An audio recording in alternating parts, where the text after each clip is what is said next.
Hello, everybody. Welcome back to the second episode of the Intelligence Perspective. My name is Danny Ramon. I'm the Intelligence and Response Manager here at Overhaul, and I've been studying cargo theft and the ways that external factors affect the supply chain for just over 12 years at this point. Today, we're going to be taking a look ahead at 2023 logistics and see what might be in store with the Vice President of Intelligence and Response here at Overhaul, Joe Ryan. Please welcome Joe Ryan.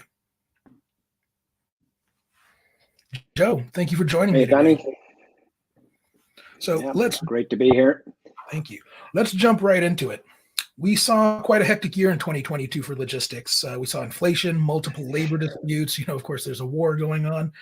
What type of disruptions do you think are going to continue into 2023, and what of those might be the worst disruptions?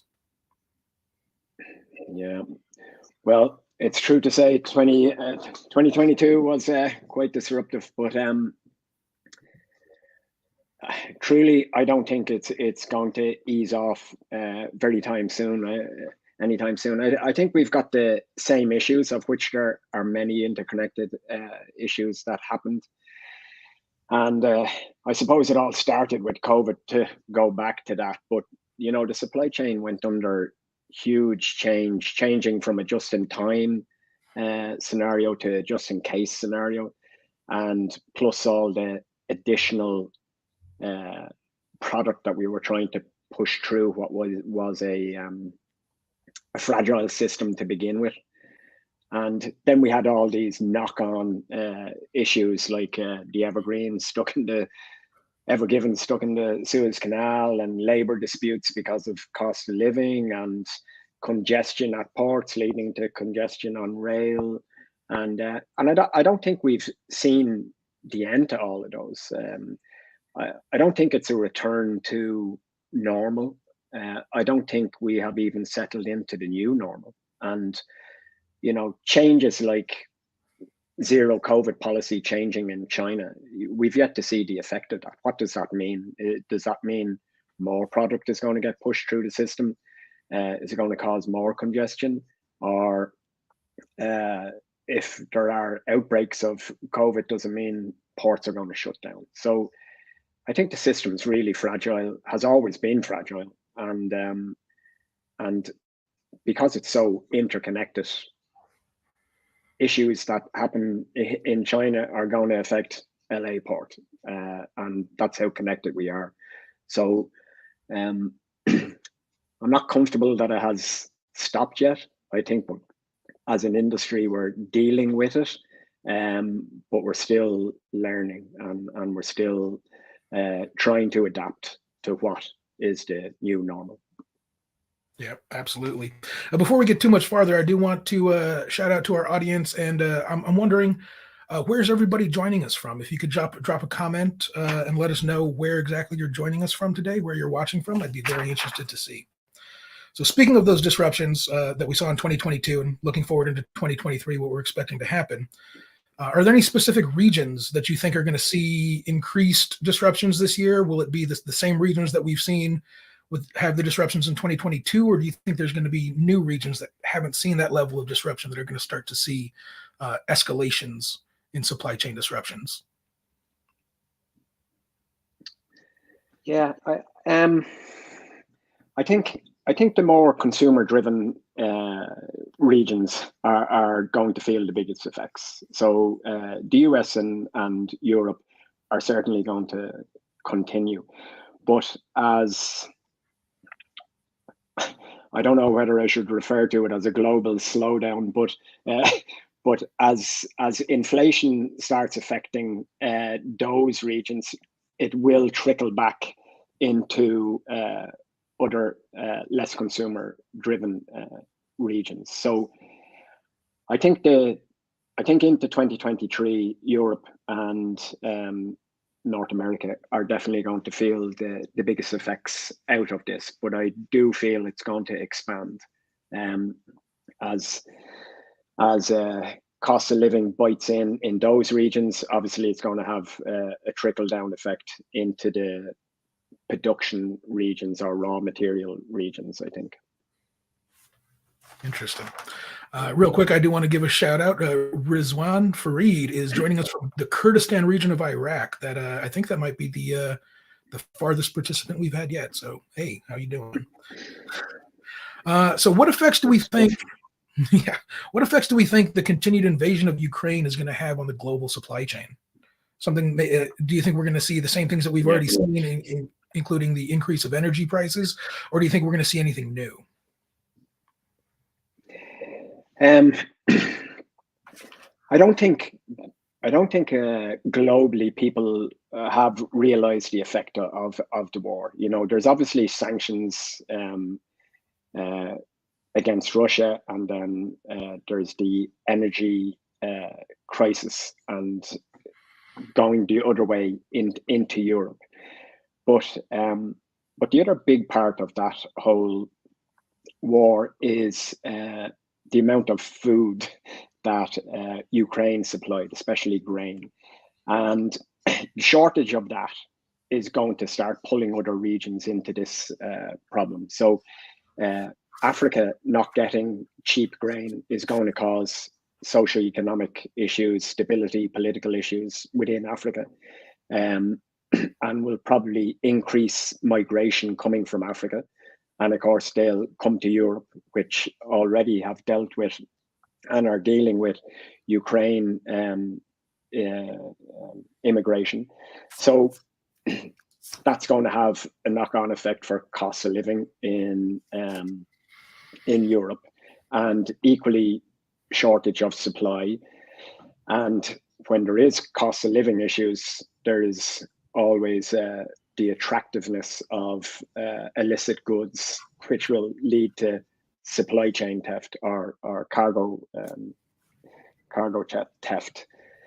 So I think the war isn't going to finish anytime soon, and those issues that I just mentioned are going to exacerbate and get worse and pull in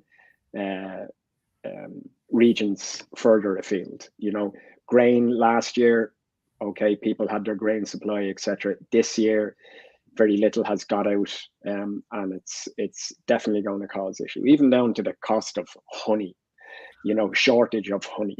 Yeah, So that's a good all point. these issues. Yeah, I understand Ukraine, in addition to producing a large share of the world's grain, also produces a large share of the world's fertilizer for commercial crops as well. Fertilizer, absolutely, and oil, cooking oil, etc. You know, it's only when these countries run into issues do you realize what they actually contribute to the global trade, and it is significant. Absolutely. Now, lately, as the new year comes about and we're closing 2022, we've seen a lot of news about supply chain capacities returning to normal. Do you think that the pre-pandemic capacity levels, container ship schedules, and spot rates are right around the corner, or is that just too optimistic?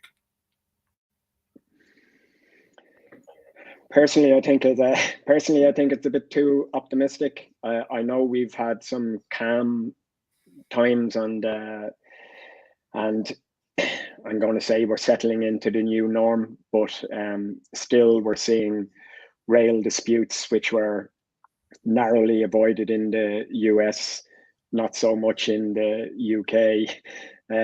We're still getting trucker disputes. We've still got a shortage of truck drivers globally, and I think after the pandemic,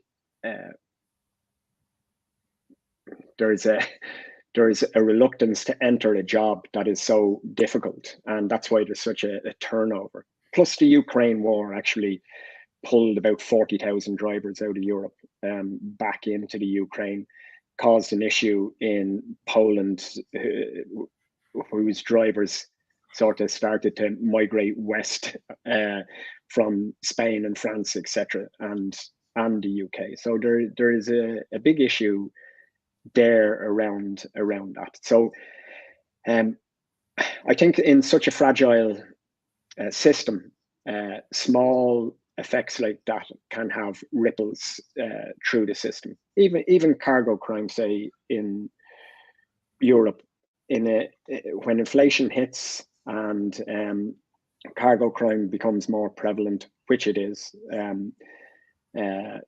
it's going to cause issues. I mean, I think it was really interesting that the Russian organized crime gang working out of St.